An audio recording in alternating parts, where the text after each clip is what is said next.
Ya, assalamualaikum warahmatullahi wabarakatuh. Selamat pagi, teman-teman semuanya. Salam atas berkat rahmat Allah yang Maha Kuasa. Alhamdulillah, ini Salam. momen yang sangat luar biasa kembali di acara diskusi ngopi bareng Mas Raden. Tentunya masih dengan portal istana.id di bawah naungan acara diskusi rutin yang digelar oleh portal istana.id. Nah, pada kesempatan sore hari ini kita akan berdiskusi dengan narasumber kita. Kita sudah eh, terhubung dengan ada Bapak Kusartono. Beliau selaku Ketua Harian, Mas ya. Betul, Ketua Harian Persada Soekarno Kediri. Ini sangat luar biasa. Nah, pada kegiatan hari ini kita akan banyak membahas terkait dengan sisik melek. Gunakan sedikit bahasa Jawa, Mas.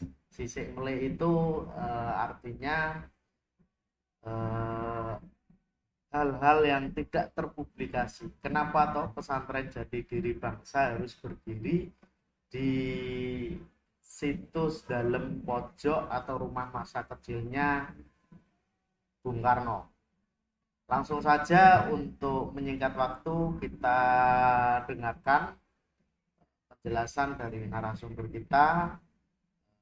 Waktu kami persilakan untuk Bapak Gus Hartono. Monggo, Mas. Ye. Terima kasih Mas Raden, Mas Samsul. Assalamualaikum warahmatullahi wabarakatuh. Terima kasih atas berkat rahmat Allah Maha Kuasa. Ini berkesempatan di sini berdialog ya di portal ini. Memang betul Mas Samsul, Mas Raden bahwa tanggal 6 Juli lalu ya kita bersama tokoh masyarakat yang hadir juga Kapuspen TNI Bapak Julius untuk bersama-sama meletakkan pembangunan pesantren Jati Diri Bangsa merajut perdamaian Nusantara. Peletakan batu pertama maksud kami, pembangunan pesantren Jati Diri Bangsa merajut perdamaian Nusantara. Pesantren ini berada di kawasan yang berhimpitan gandeng dengan situs Persada Soekarno Kediri atau situs dalam pojok. Namun bukan berada di lokasi situs. Ya ini yang mohon perlu digarisbawahi ya. Jadi bukan berdiri di atas tanah situs, tapi berdiri di kawasan ya, di tempat yang memang bergandengan dengan situs Bung Karno di Desa Pojok, Kecamatan Wates, Kabupaten Kediri. Nah, hadir pada waktu itu para tokoh lintas agama yang acaranya diawali dengan doa lintas agama. Ada dari tokoh Hindu, tokoh Buddha, Kristen, Katolik, ya, bahkan dari Ortodok, Islam, ada juga dari kepercayaan kepada Tuhan yang Maha Esa. Nah, pesantren ini direncanakan nanti, harapan kita dalam waktu cepat ya, harapan kita 1 tahun bisa selesai, dan ditegaskan oleh sang pemrakarsanya yang punya ide gagasan konsep pesantren Jati Diri Bangsa ini adalah Bapak Kiai Muhammad Mokhtar Mukti. Sebagai Kiai pimpinan Torekoh Setia, beliau juga yang memprakarsai berdirinya organisasi kebangsaan, organisasi lintas suku, lintas agama, yaitu organisasi Persaudaraan Cinta Tanah Indonesia.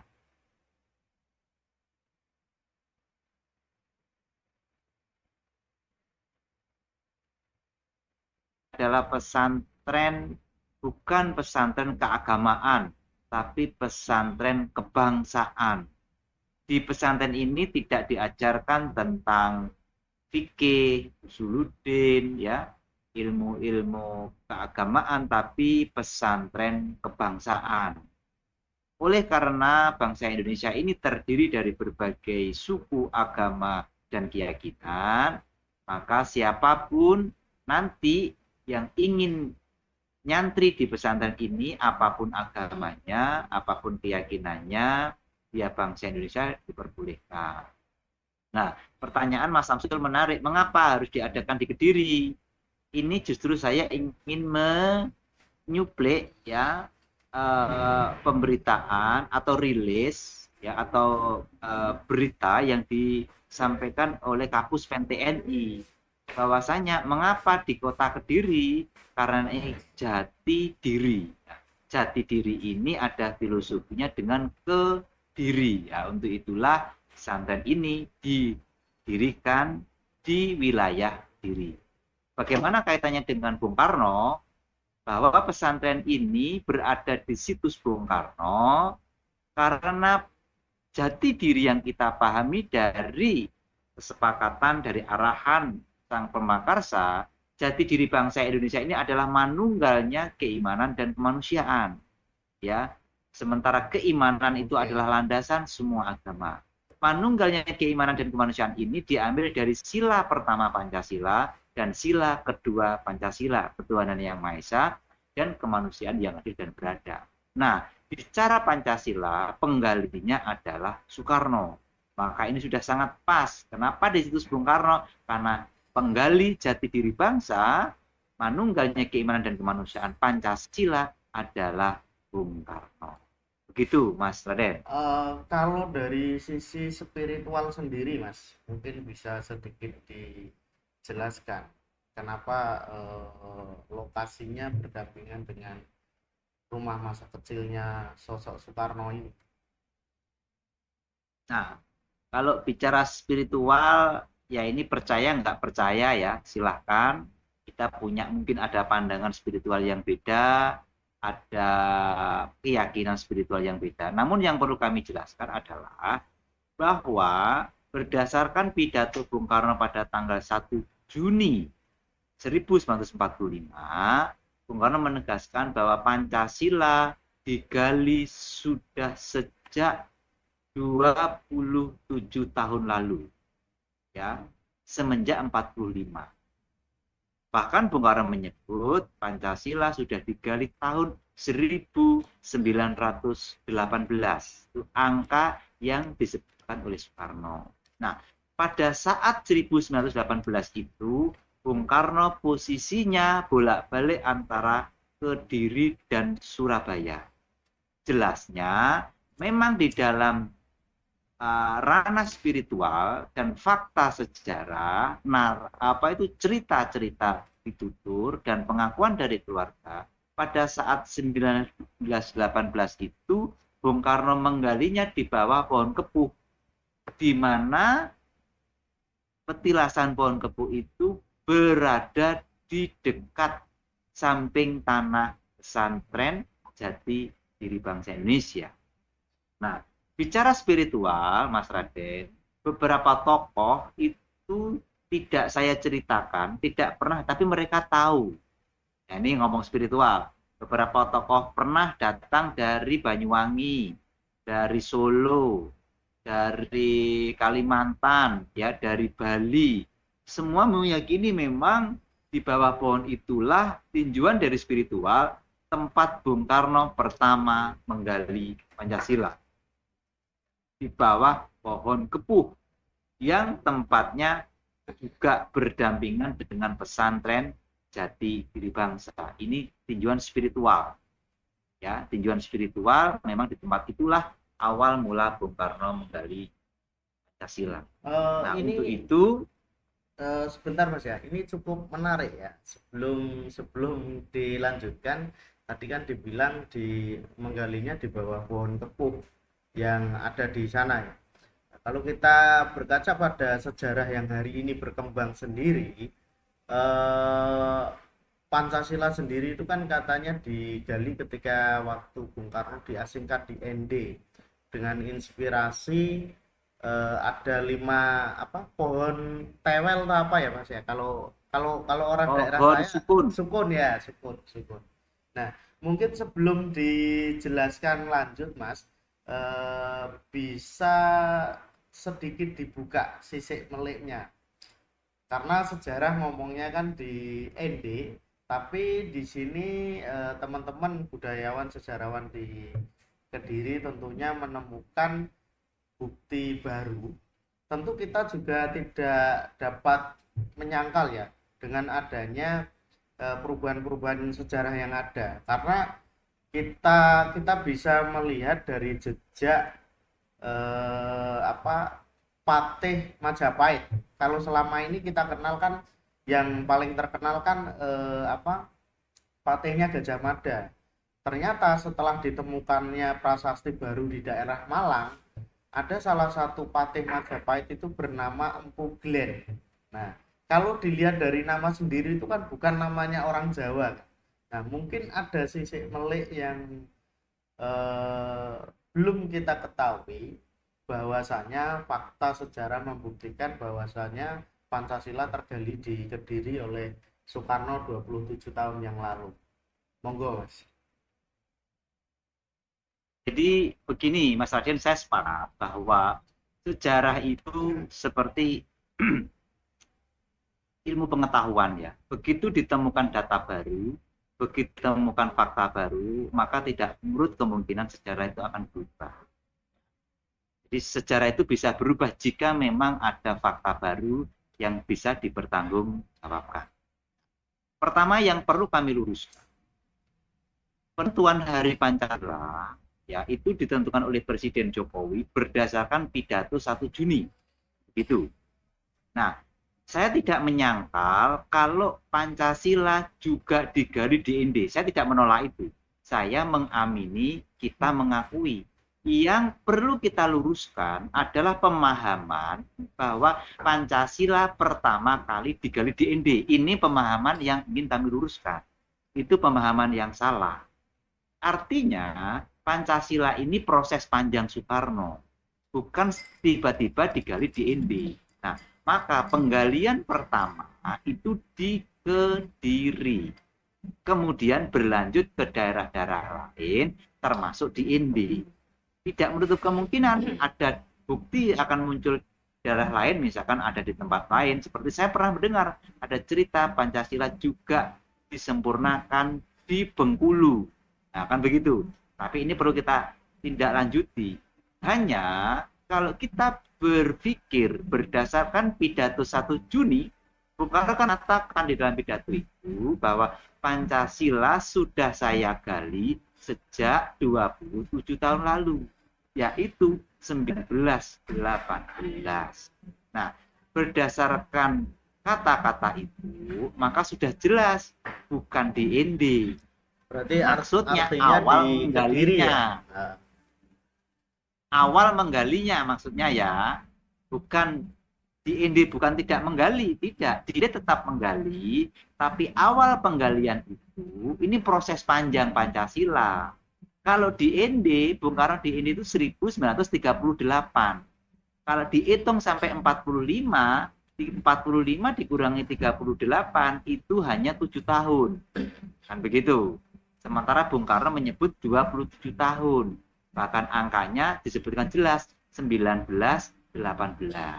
Kan begitu. Nah, bagaimana ini saya nyambung serpihan-serpihan puzzle ini, maka dipahami Pancasila pertama digali 1918 itu di Kediri, kemudian berlanjut sampai di ND.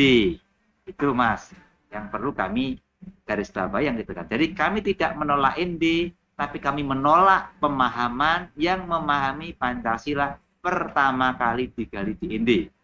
Itu. Jadi Pancasila proses. 2. Soal pohon sukun.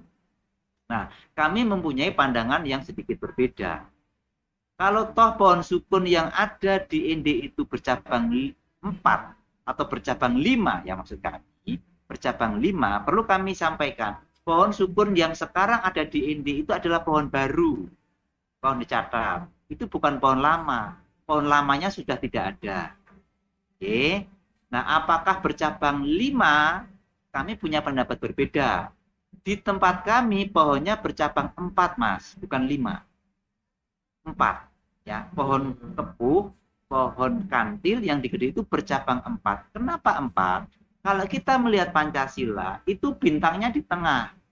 Jadi ketuhanan itu di tengah, baru kemanusiaan, ya, persatuan Indonesia, rakyat yang dipimpin oleh hikmat, keadilan sosial, itu mengitari.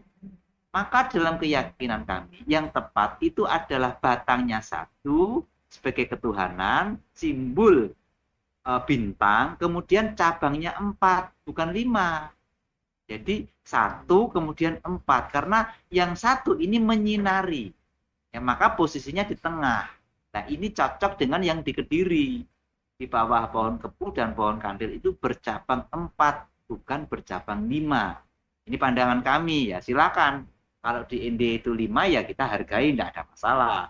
Tapi kami punya pendapat lain, di tempat kami bercabang 4, karena memang melihat burung Garuda Pancasila, sila pertama ketuhanan itu adalah pokoknya itu berada di tengah, kemudian ada 4 cabang. Ya, ini saya tertarik karena kalau kita melihat cabangnya ada sebuah torekoh, saya tidak menyebut torekohnya, itu cabangnya juga 4.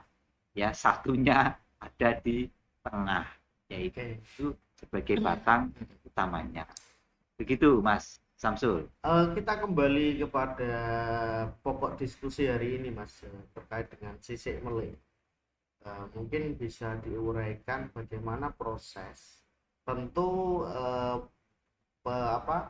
penentuan lokasi dibangunnya pesantren Jati Diri Bangsa di sana tentu kan melalui proses perjalanan baik spiritual dan juga perjalanan-perjalanan lain yang cukup panjang. Nah, di sini bisa dikupas secara mendalam apa toh perjalanan yang membuat menarik sehingga di pesantren Jati Diri Bangsa ini didirikan berdampingan dengan rumah masa kecilnya Soekarno. Itu, Mas. Begini, Mas, mohon maaf, mohon izin, dari kajian kami, hipotesa kami, dari penelusuran kami, Kediri ini disebut sebagai bumi kawitan. Kediri itu dikenal bumi awal. Kalau kita bicara Majapahit, kalau kita bicara Demak, itu semuanya terkait dengan Kediri. Jadi sejarah Majapahit itu kaitannya kuat dengan Kediri, itu satu.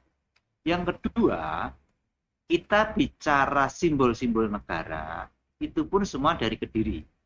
Sebutlah yang pertama lambang Garuda. Bicara Garuda itu sumbernya dari Garudea, dari Garuda Muka. Itu adalah simbol Kediri. Sampai hari ini kota Kediri itu simbolnya Garuda. Ya. Jadi lambang Garuda yang ada di Malang, di Candi Kidal Malang, itu adalah sumbernya dari Kediri. Ya, sumbernya dari Kediri. Bahkan di makamnya Syekh Wasil itu sampai hari ini masih ada simbol Kediri. Dan ini diakui oleh beberapa budayawan, ya memang Garuda itu berasal dari Kediri, sama lambang negara. Kedua, bicara tentang semboyan negara, Bhinneka Tunggal Ika, itu pun bersumber dari Kediri. Bhinneka Tunggal Ika itu tersebut di dalam kitab Sutasoma. Pengarangnya adalah Empu Tantular. Empu Tantular itu adalah cucu dari calon arang. Calon arang itu ada di Kediri, ya, termasuk Empu Baradah dan seterusnya. Itu dari Kediri. Bicara Bhinneka Tunggal Ika, sumber kuat dari Kediri. Bicara lambang negara, Kediri. Masih ada lagi. Apa itu? Yaitu bendera Sang Merah Putih. Bendera Sang Merah Putih ditelusur ternyata dipakai oleh Pangeran Diponegoro. Sebelum Pangeran Diponegoro, Panji-panji dilakukan oleh Pangeran Sambernyowo. Sebelum Pangeran ternyata dilakukan oleh Majapahit. Nah, ternyata jauh sebelum Majapahit yang menggunakan panji-panji merah putih adalah Kediri Jaya Katuang. Bahkan sebelum itu. ini diakui oleh budayawan yang kemarin diskusi di Kediri, yaitu ada Sujiwotejo, ya, dan satu lagi saya lupa namanya, ketika dialog di Pamenang Kediri. Ya, jadi diakui juga merah putih dari Kediri. Nah, kemudian Soekarno sendiri dia mengatakan dirinya keturunan Kediri. Ini mohon dicatat. Bung Karno di dalam buku Sindi Adam itu ditanya, Anda itu siapa? Dia mengaku ibu saya dari Bali, bapak saya dari Kediri. Nah, ini menarik. Terakhir, saya ingin menyampaikan kutipan dari pengajian Ainun Najib, MH Ainun Najib, bukan pengajian, dialog, ya, dialog tentang ketika akan menentukan hari jadi Jombang. Kalau nggak salah dialog itu di Mojokerto.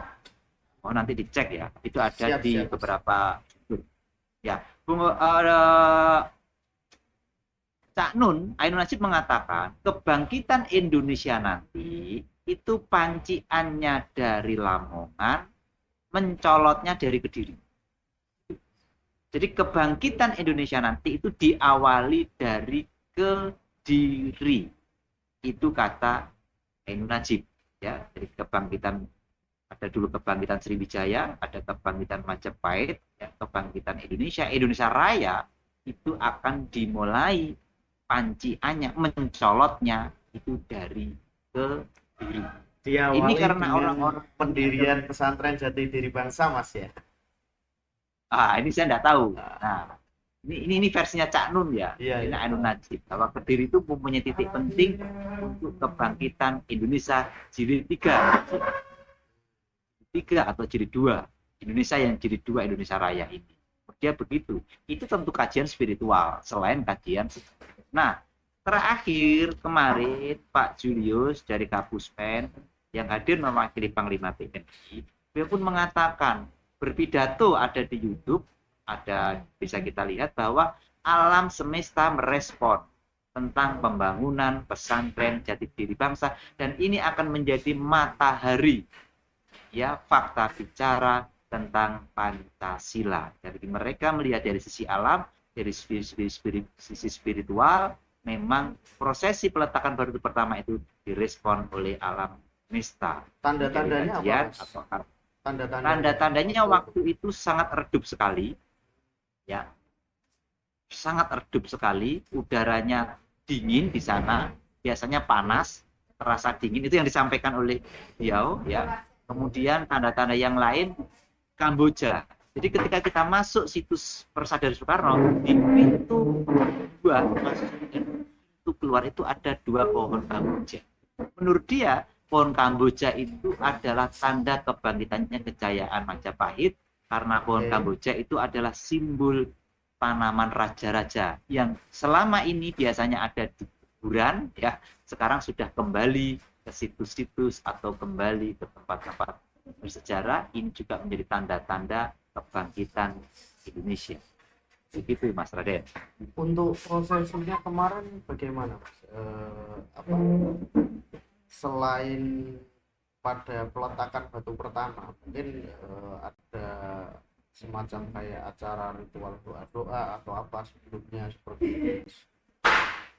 Ya, jadi begini, jauh sebelum pesantren itu didirikan, itu ada spiritual dari Blitar, ya, spiritual dari seorang perempuan.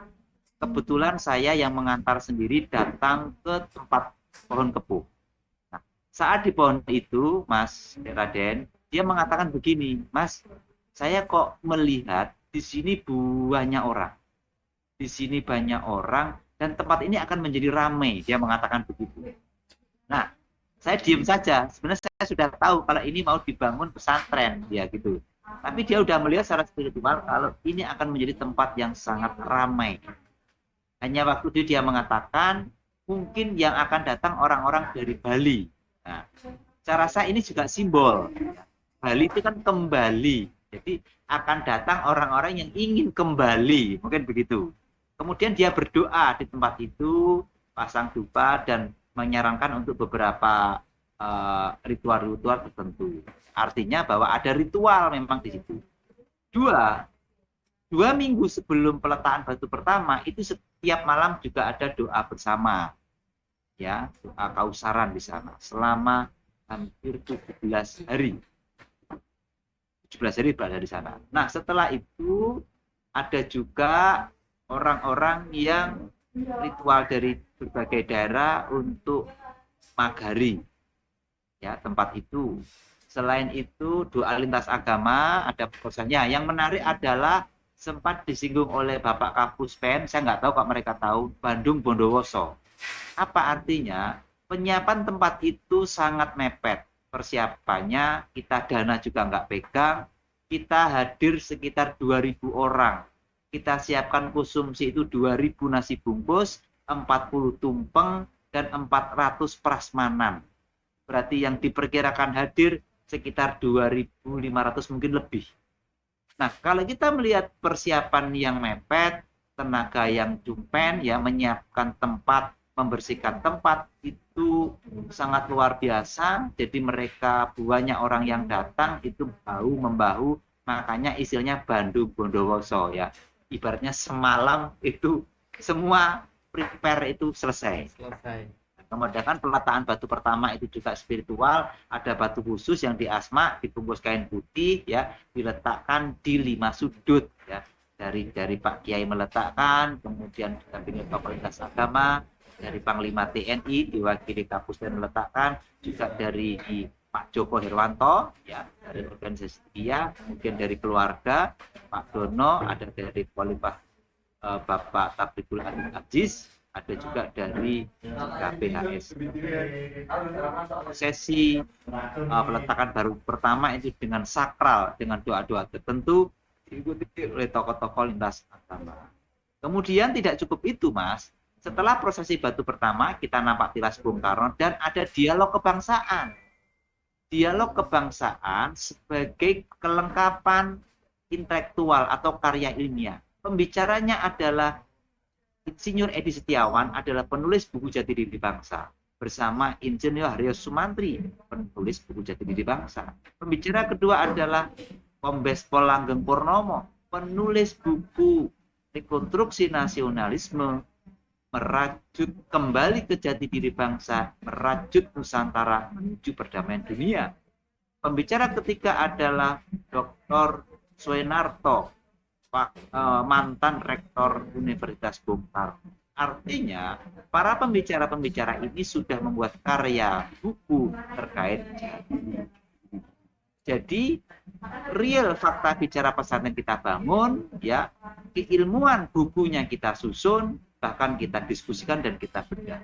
Pada waktu itu, Kapus Pen juga berkenan untuk memberikan sambutan dan mengikuti sampai akhir narasumber menyampaikan pendapat-pendapatnya, uraian-uraiannya. Jadi ini lengkap, ya, fakta pesantrennya ada, real tindakannya gotong royong ada, bahkan pada waktu itu ada jutaan spontanitas mencapai 45 juta dalam tempo setengah jam. Ini sungguh keajaiban di luar nalar kita, kok bisa-bisanya pejabat berkumpul, tokoh masyarakat berkumpul, masyarakat berbagai lapisan berkumpul, dari anak-anak hingga orang tua, bersama-sama mengumpulkan sodakoh dengan kardus, ya, yang kita sediakan spontanitas. Nggak tahu mereka nyumbang berapa, tapi totalnya 40 juta. Ini kalau bukan karena kekuatan alam semesta dan ridho dari Allah, tidak akan. Itu, Mas Raden. Oke, Mas, kita akan break sejenak, nanti akan kita bahas kembali terkait bagaimana nanti kurikulumnya dan juga pesan-pesan dari beliau sang mursyid atau pemrakarsa pesantren Jati Diri Bangsa. Setelah ini nanti akan kita bahas itu. Kita break sejenak. Ya, sekalian saya ngecas ini, Mas. Ya, Casnya habis ini baterainya. Oke.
Oke,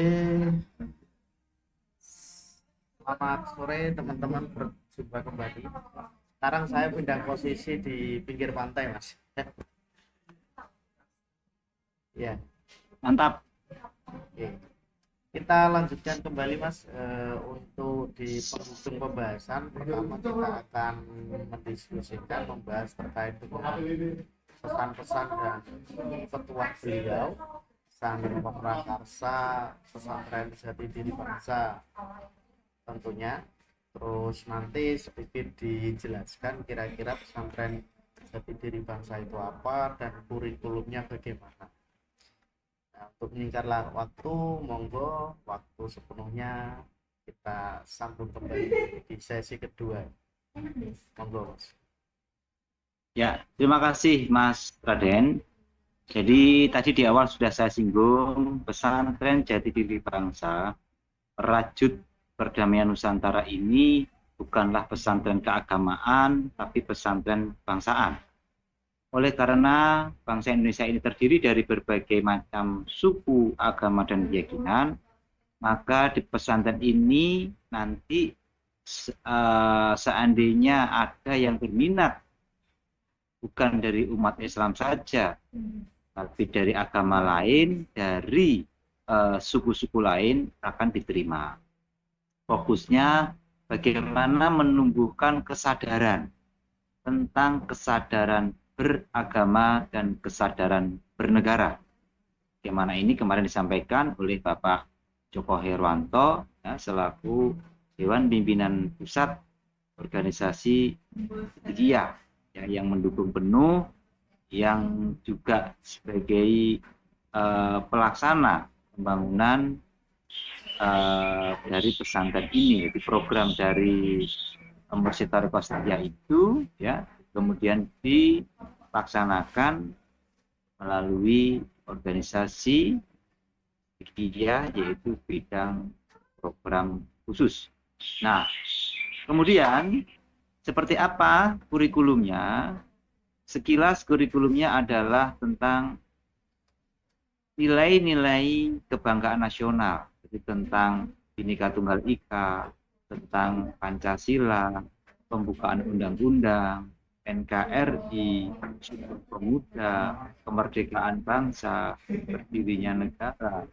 Itu di antara materi-materi yang akan diajarkan tentang sesuatu yang membanggakan anak-anak Indonesia untuk membangun karakter cinta tanah air melalui pintu gerbang kebanggaan nasional, ya, burung Garuda, Bhinneka Tunggal dan seterusnya itu. Nah, tidak menutup kemungkinan juga akan dilakukan oleh maksud kami kebanggaan tentang wilayah, betapa wilayah Indonesia ini sebagai poros dunia dari sisi geografisnya, posisinya, kekayaan alamnya, budayanya, ya, kemudian orang-orangnya, semuanya itu bisa menjadi materi untuk menumbuhkan rasa cinta tanah air, menumbuhkan kesadaran berbangsa, kesadaran bernegara.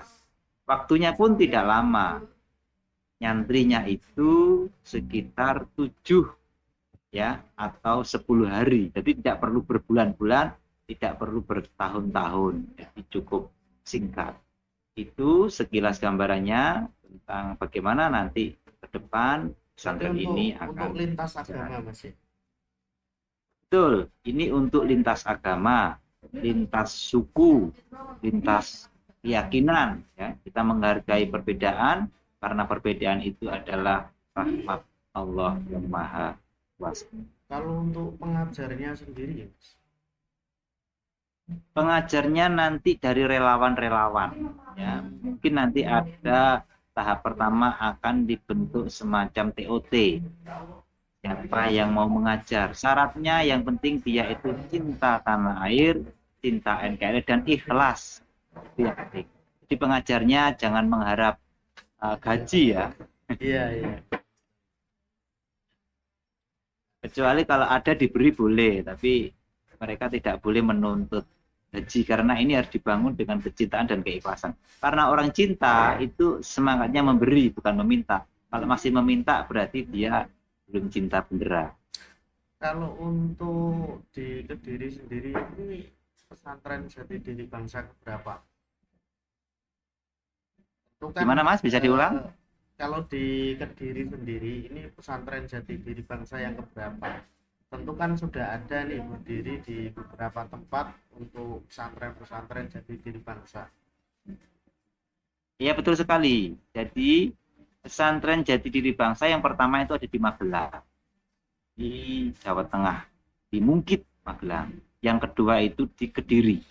Tapi insya Allah sebagaimana dawuh sang Mursyid Sidikiyah, insya Allah yang Kediri itu sentralnya. Nantinya akan dibangun kurang lebih 120 pesantren Jati Diri Bangsa di seluruh Indonesia. Kemarin hal ini diungkapkan oleh Kapuspen juga dalam wawancara dengan media.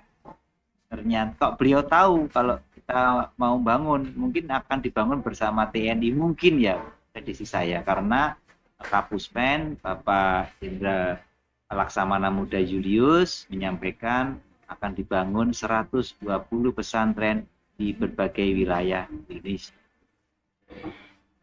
Oke, siap-siap. Uh, terkait dengan itu Mas, untuk yang terakhir, bagaimana pesan beliau, arahan beliau untuk khususnya masyarakat Indonesia secara luas lah. Hari ini kita menghadapi tantangan degradasi moral yang sangat luar biasa. Tentu hadirnya pesantren Jati Diri Bangsa ini bisa memberikan warna dan juga pembelajaran untuk kita semua. Kalau kita melihat data pada rilis survei terakhir Setara Institut dan juga Invid, itu menunjukkan 83,3% generasi Z itu cenderung dan sepakat mengganti Pancasila. Nah, pesan beliau dan hadirnya pesantren Diri Bangsa untuk menjadi solusi terkait hal tersebut, Mas. Iya, Mas Raden, saya menarik memang ya survei Satara Institute yang mengatakan 83,3% bahwa anak-anak SMA itu menganggap Pancasila bukan ideologi permanen, artinya bisa diganti. Kalau kita melihat Indonesia ke depan, anggaplah 10 tahun, 20 tahun, kalau generasi muda yang seperti itu, ini memang sangat mengerikan. Kedua, survei yang dilakukan oleh organisasi lembaga ayah bunda yang kemarin dirilis oleh PMK itu juga menyebutkan 97 anak-anak itu terpapar pornografi. 67% wanita di Indonesia itu sudah tidak virgin dan begitu. Ini survei yang menurut kami memang ngeri sekali. Nah, namun kita tetap harus optimis bahwa di balik ujian-ujian berat ini ada sebuah lompatan, ada sebuah solusi ya. Contoh ambil misalkan bagaimana turunnya Isa itu di dalam situasi umat atau negara yang memang sedang di ujung kesulitan. Bagaimana turunnya Nabi Muhammad, ya itu pun turun di dalam umat atau masyarakat yang waktu itu jahiliyah.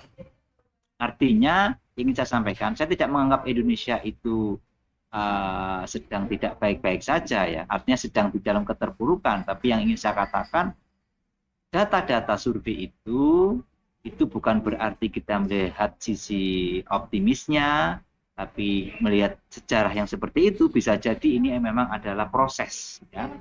Proses menuju Indonesia yang luar biasa memang diawali dari sisi negatif generasi muda kita.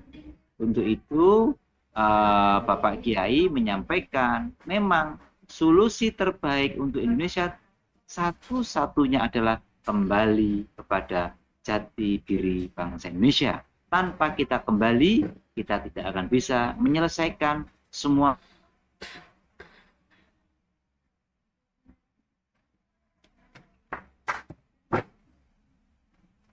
Kita tahu bagaimana ini menjelang pemilu 2024 ya, yang rawan konflik. Tahun dulu aja kita tahu seperti itu. Nah, harapan kita jati diri bangsa ini bisa menjadi obat, bisa menjadi solusi. Bahkan inilah yang akan menjadi jawaban Indonesia Raya sebagai imam perdamaian dunia.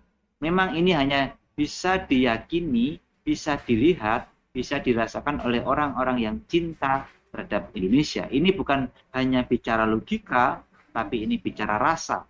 Atau lebih dalam, ini sebenarnya bicara keyakinan terhadap berkat rahmat Allah yang Maha Kuasa.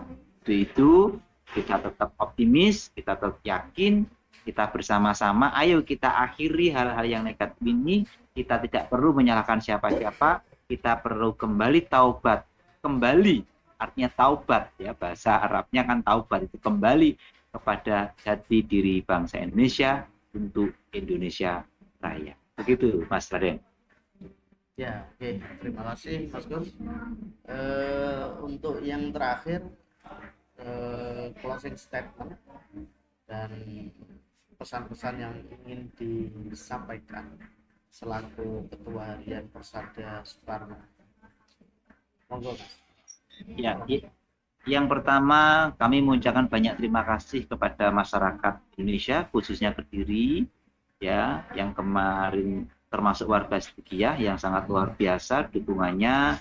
Juga kita terima kasih kepada Bapak Kiai, ya, untuk kepada Panglima TNI. Seyogyanya beliau berkenan hadir Panglima TNI itu karena kebetulan bersamaan ada panggilan mendadak dari Bapak Presiden untuk pergi kunjungan ke Papua, tidak jadi hadir. Ya, yang ingin kami sampaikan selain rasa syukur itu, perlu kami tegaskan bahwa pesantren ini pesantren kebangsaan, bukan pesantren agama. Karena kalau ini ditarik-tarik di agama, takutnya nanti dianggap kita mencampur adukkan agama. Ya, ini yang perlu kami tegaskan sebagai closing statement. Selain itu, ayo kita bergotong royong, tidak perlu menyalahkan siapa-siapa. Mari kita koreksi diri sendiri, kita optimis melihat Indonesia, dan siapapun yang ingin membantu, ingin menjadi guru, ingin menjadi murid, ingin menjadi siswa di pesantren Jati Diri Bangsa, siapapun agamanya, apapun bagaimana, kita persilahkan. Termasuk ingin membantu, mau tenaga, mau mengirimkan sayur, misalkan beras, ya kita tidak pernah meminta, tapi barangkali ada yang terpanggil, kita terima semuanya itu dengan keikhlasan. Karena ini bukan untuk kita sendiri, bukan untuk golongan, tapi ini untuk bangsa dan negara. Terakhir, kami mohon doa restu, semoga kurang dari setahun, pesantren ini bisa selesai dan bisa difungsikan. Terima kasih.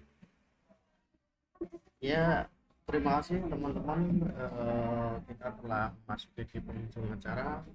Dan saya Mas Raden selaku pimpinan redaksi di media portal Istana TV. Kami berharap semoga terus menginspirasi dan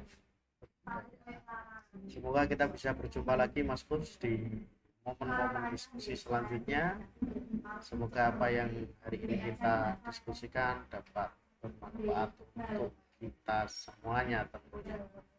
Terima kasih. Akhir kata, saya selaku host pada acara diskusi kali ini mohon undur diri.